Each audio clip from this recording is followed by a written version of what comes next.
Maafisa wa usalama katika kaunti ya Wajir wanawasaka magaidi waliowaua wajenzi wawili mapema leo pamoja na kuharibu milingoti ya mawasiliano.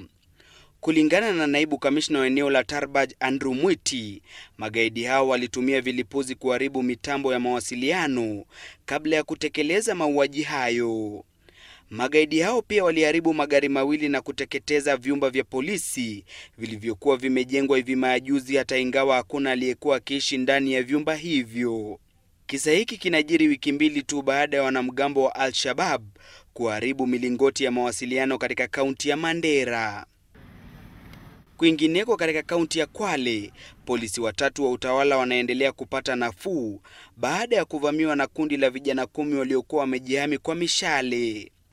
Maafisa hao waliovamiwa wakiwa katika kizuizi cha barabarani kwenye barabara ya Lungalunga kuelekea Likoni walipambana na kundi hilo na kumuua mmoja wa washukiwa kabla ya wengine kutorokea vijijini katika eneo la Kombani.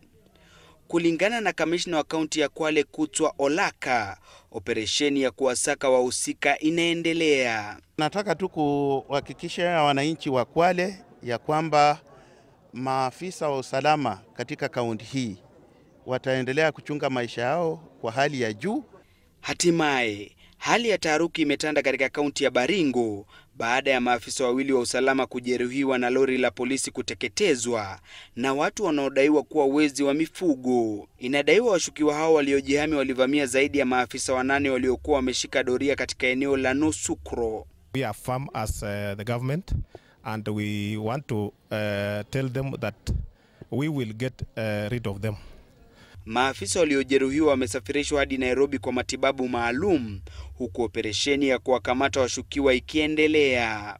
Idara ya polisi imewatahadhari wa Kenya kuwa makini wakati huu wa likizo ya Krismasi na kushirikiana na vikosi vya usalama kuzuia visa vyovyote vya utovu wa usalama. Gatete Njoroge, Nipashe Wikendi.